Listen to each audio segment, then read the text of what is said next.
Today we've got a great credit card malicious compliance story. We'll get to it in a bit, but first, it's not necessary to retighten the screws. Well, if you say so. Context: my boyfriend and I have been living together in our first apartment since September. I started living there in July because my apprenticeship ended earlier than his. Because of that, I already knew the quirks of the apartment before he moved in. The handles of one door slowly come looser and looser over a period of a few weeks. I didn't pay much attention to it until the handle on one side fell off. I managed to fix it, but of course it kept happening. From then on, I retightened the screws on the handles whenever they started to feel a bit too loose. The room to which the store leads is now mainly used by him, so I don't notice it immediately when the screws become loose again.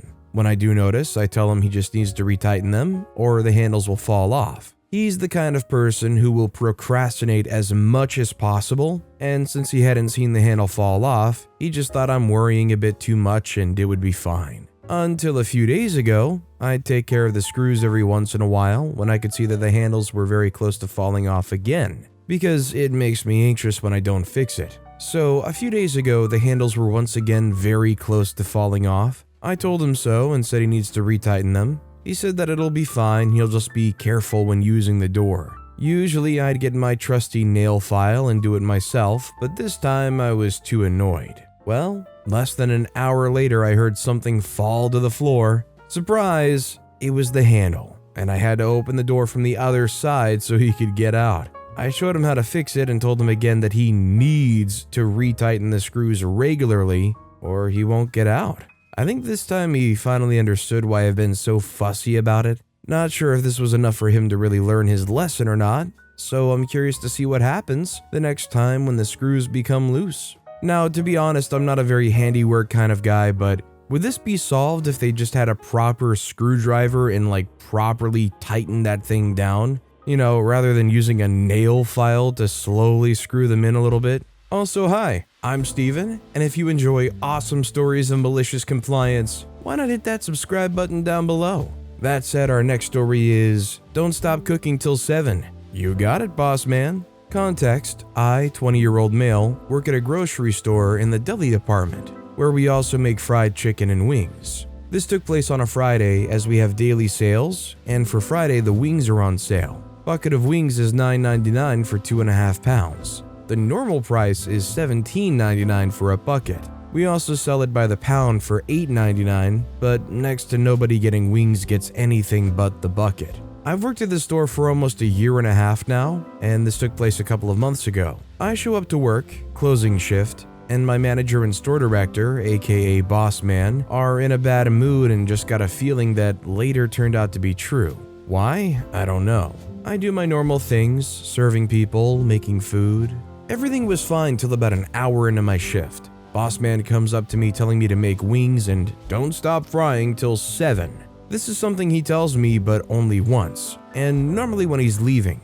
But today he felt telling me what felt like every 15 minutes. After a while of him telling me this, my patience was running thinner and thinner, and at the same time it got slower and slower. When boss man was leaving, he told me, "Don't stop frying till 7, 4 times within 20 minutes. Once he left, I decided, why not do what he says? Over the course of the next hour, I worked extra fast to make as many wing buckets as I can. Please note that at this time it was basically dead in the store. By the time 7 came, I'd finished making all the wings I had available to me at the time, which ended up being 37 buckets. This filled up 2.5 shopping carts, far normal than the normal 0 to 3 that are left at the end of the night. The next day I walk into work, get to my department, and within 5 minutes, boss man comes over to talk to me and asks that I don't make so much next time. To which I respond with a head nod and an okay. Since then, he's not once asked me to keep frying till 7.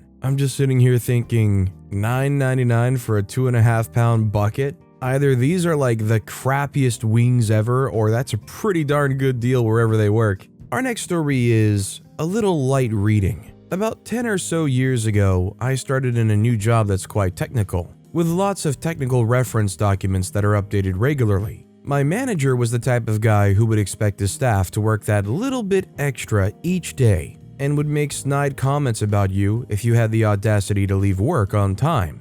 Company policy states that if we did work overtime, it had to be submitted within 30 days or it would be denied. He loved being the bearer of bad news if someone missed that deadline, and all overtime had to be approved prior by management. Anyway, at my yearly review, he mentioned it wouldn't hurt if I took home a document or two to read over weekends, confirming just an hour of light reading would be quite beneficial. He even noted this as a development opportunity in my review. So I followed his recommendation and would read for an hour each night before bed. He took pleasure in reminding me about it in front of his coworkers and smugly praising me for finally listening to him. Then, just before the 30-day deadline, I submitted my overtime of 1 hour each night, Friday, Saturday, and Sunday, for the last 4 weeks. He was furious, but knew there was nothing he could do as it was documented in my review. I was directed to do my reading during business hours after that.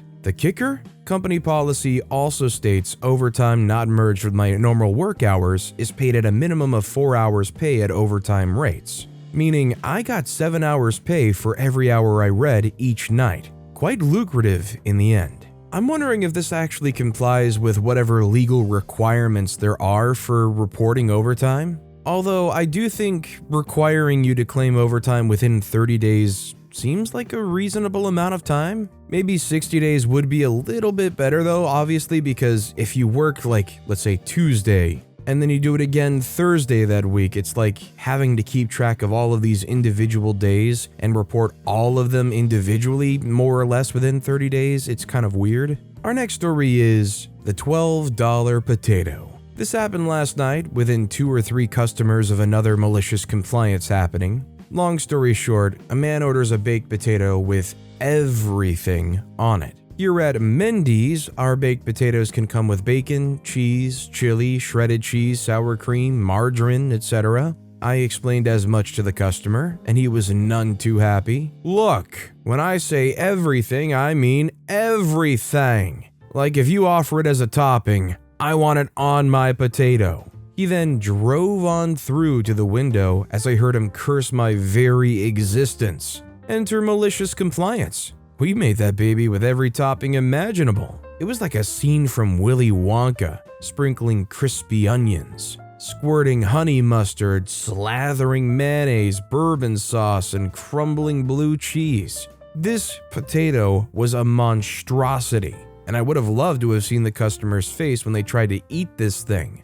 I had to settle for the look on the customer's face when we intentionally waited until he was at the window to enter the prices, naming and adding each topping we put on. The cost? $12.86. It was fun to see his eyebrow go up a little more with each ingredient listed. I'm so glad all he ordered was the potato so he could see what he did more clearly. Suddenly his trap was shut and he paid up, snatching his very heavy potato and hitting the road. The works, baby. I just think if you go to a place like this and you know you want a baked potato, you would also just know what you want on it. It is an undoubtedly bold move to roll up to the window and say, yeah, I just want everything on a baked potato. Like as if that's to be assumed a normal request. Our next story is no abbreviations whatsoever? Okay, no problem. Recently, my quality assurance has handed down a new policy that we are not to use any abbreviations in our call notes whatsoever. Shorthand is not permitted. I work in a call center taking information for admissions of new medical clients, so the people reading my charts and notes will be medical professionals. The only abbreviations used are those commonly known in the practice, such as IOP, intensive outpatient, ASAP, who doesn't know this, and etc. Come on now. So I've adopted their rule to the letter. I wrote every single thing out that would typically be abbreviated. Sometimes the notes require that times be recorded. Example, I set the callback expectation for by 10 a.m. In my most recent scoring, I was marked off for using spelling errors in notes. When I requested a review of my score, my supervisor advised me that writing anti-meridium was what caused me to lose points. I kindly cited the new rule that requires no abbreviations be used. My supervisor stated that he had never heard the term anti-meridium before. I explained what it meant, being the long form of the term AM. My score was amended to reflect no error was made. This is like the company equivalent of when your mom got her first smartphone. What's an LOL? And then God forbid you have that moment later on where she texts you and says, I just learned what ROFL means. Our next story is, put that on my personal credit card.